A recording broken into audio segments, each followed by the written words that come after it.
men like Stefon Diggs, like Dwight Howard, right? Dwight Howard and him have a similar path, so to speak. They both have a lot of children, and they're both accused of being gay. And also they have accusers. They have men who are accusing them of trying, various things, right? What's good, Darlene? Listen, people. Listen, I have no problem with people wanting to be what they want to be. I just don't like the fact that you have Stefon Diggs, a guy who clearly is battling himself. He's hypersexual, and that's what we're going to talk about, these hypersexual men who, depending on when, where, and what, they are going to be into women, but men as well, because, that stuff happens. And we have to talk about it. Now, listen, I don't have conversations like this a lot. Okay. It takes a lot for me to sit here and do a live stream on this. Last time I talked, about these men and them hiding who they are, I spoke about Dwight Howard, but that was years ago. But with Stefon Diggs and Dwight Howard, they have similar paths. Like, let me show you. This was actually the thumbnail. Is it still the thumbnail? Hold on. I saw it on Twitter. I had changed it. But let me show y'all this photo that was trending with him and Dwight Howard. Have y'all seen this photo of him and Dwight Howard? Now, people are saying it's AI. If that's AI, man, AI did a really good job if that's an AI picture. But you just never know, because both of them have similar stories. They're professional athletes who have a bunch of children by different women, and they deal with women, but they're also accused of dealing with men, and they're also being sued by multiple men. It's the paths that these two have taken are very similar. Make sure y'all like the stream, right? This is why Dwight Howard can't keep a relationship. He was actually in a relationship with Tia Cooper, the WNBA player. That fell apart. He was engaged to her. Then he gets with this this other woman, and y'all saw how that played out. She accused him of being on drugs and all this, being a bad father. They can't form relationships with women no matter how hard they try. But I saw this on X. I was like, this is crazy. Because they both have been accused of the same thing, hiding who they are. There's always people out here that want to hide who they are. But again, what you do in private, you can't hide. You can't hide who you are. Especially when you're a high-profile athlete who's screwing everything around him. Stefon Diggs screws everything around him. Screws everything around him. Because of him being very hypersexual. Dwight Howard's the same way. Now, correct me if I'm wrong, but he may have alluded to basically being hypersexual himself. These are the type of men, they go to prison, it ain't gonna be nothing for them to sleep with a man because they're hypersexual, right? It don't matter if it's a male or female. And this is what's going on out here. No discipline. This is why this guy's impregnating multiple women at the same time. And then you got women like Cardi B who sit up there and play games, playing games, acting like these men are straight, knowing that these men ain't straight. But she's willing to play that game because she supports that community. And y'all notice that women who are with highly suspect men are always, quote unquote, allies with that community. That's the type of stuff that's going on here. So recently, there was an article where Stefon Diggs' accuser, and the accuser's on the thumbnail, by the way, The accuser provided 100 pages of text messages between him and Diggs. The guy's name is Christopher Blake Griffin. That is insane. That is insane. Hold on, y'all. I'm trying to get this this article up. Hold on. Give me a second. So so what I want to know is why would he have that amount of pages from you unless you were, you were flirting. You were flirting with him, huh? Oh man, this dude is out here flirting. 100 pages is crazy. 100 pages is crazy. This dude Stefon is out here flirting. Let's see. This is what's going on out here. Listen. Don't be shocked. This is what's going on out here. Oh, let me show y'all. This is it right here. All right. No, not the NBA player. This is another guy. This is not Blake Griffin, the NBA player. This is a totally different guy. This is not Blake Griffin, the NBA player. This is somebody else. Even though they both are lighter complected. Now, according to this article from TMZ, the man who claims Stefon Diggs forced himself on him reached a settlement with the NFL star's brother in a separate lawsuit over an alleged beatdown. Oh, this isn't it. Hold on. Let me see. This is a different one. Hold on, y'all. I got to make sure I got the right, because I want y'all to see the text messages, the 100 pages. Let's see. There's a reason why Stefon Diggs doesn't have a job yet. There's just too much smoke around this guy. Do you want this this apparently moist guy in your locker room?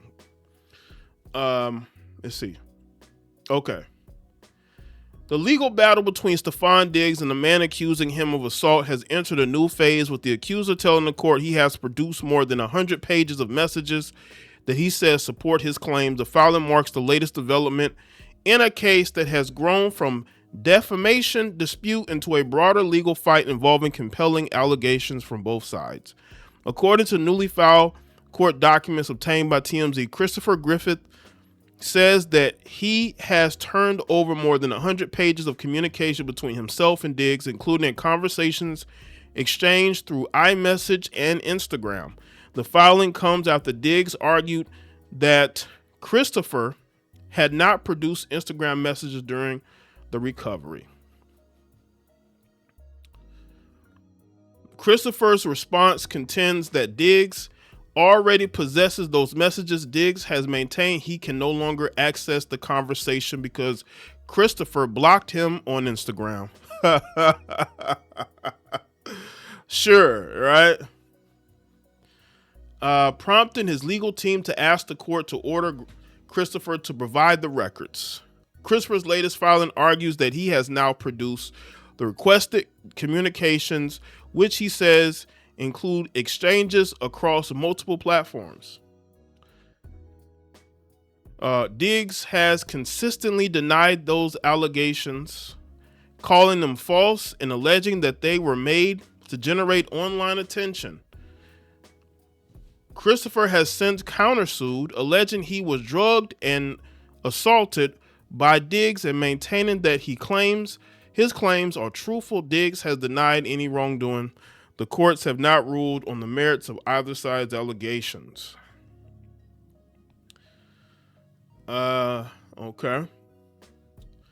100 pages is crazy. Let's see. Let's go here.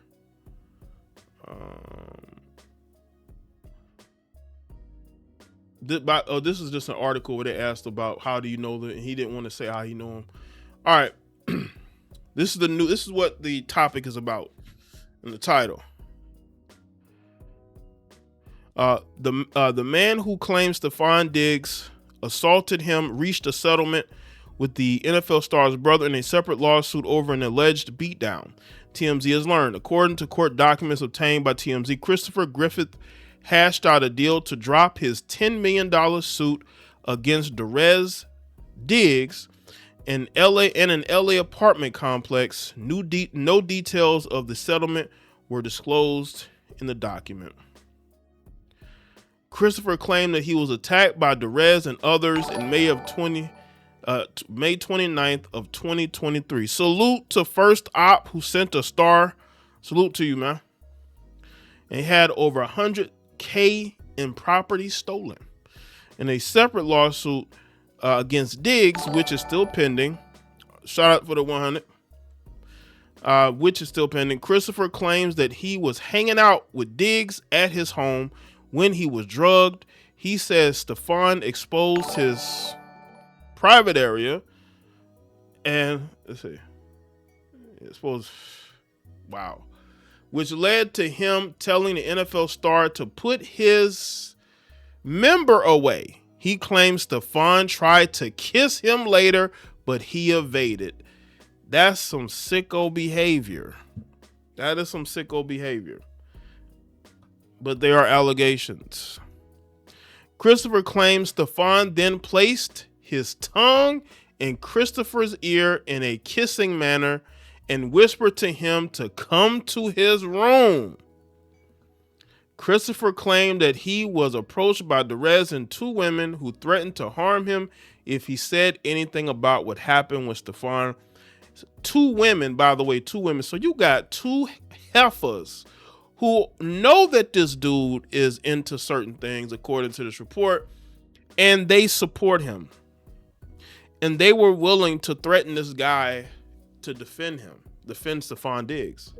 I'm gonna tell y'all something. When that money runs dry, the amount of people that's gonna be telling on this dude, doing podcast interviews, Art of Dialogue, Vlad TV, when that money runs out, he said he was stripped of his clothes and put in a car to the airport.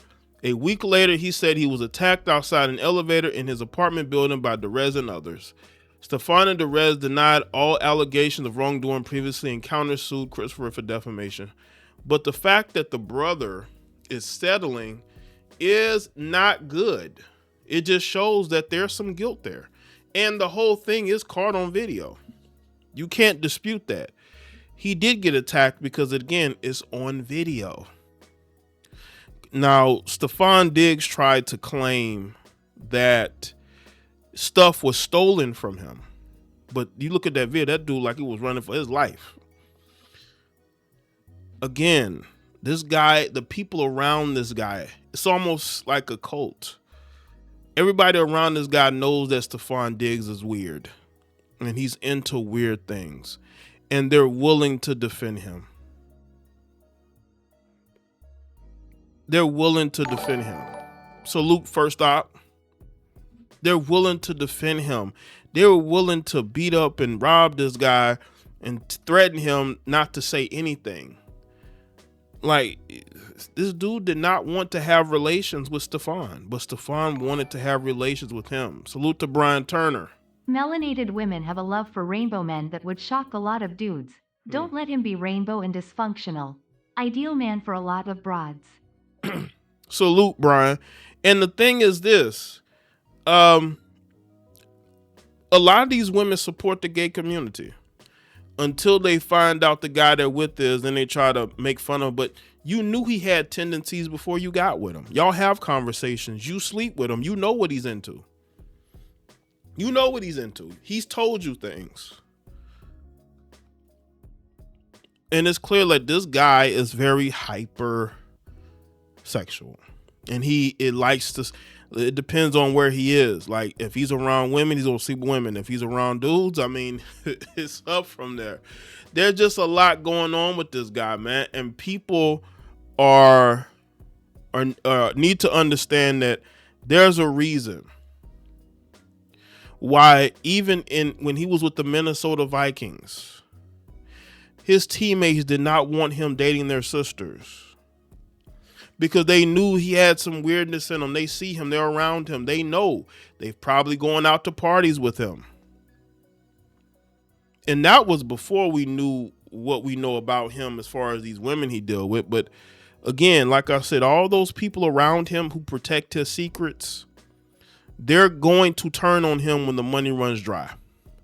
Because I don't think it's going to be easy for him to hop on the team. I could be totally wrong, but training camp starts maybe in the next couple of weeks. And he still doesn't have a team, which shows me that teams are very, they don't know if they want this guy in their locker room. You got to understand, man, these coaches don't want to bring weird people in their locker room. That's why I can't think of his name right now. There's a defensive lineman. He played at Clemson. He showed weird tendencies there, and he was with the Raiders, and then he got let go from the Raiders, and he hasn't been able to get with a team since. And they believe that he may have had a moist episode. He must have had a moist episode, and he can't get a job in the NFL right now. And teams don't want to bring in Stefon because he may have a moist episode. Making sure y'all like the stream. It's a situation where, these teams are like, listen, man, we don't want weirdos in our locker room. So, I mean, we'll see, but there's just way too much smoke around this guy.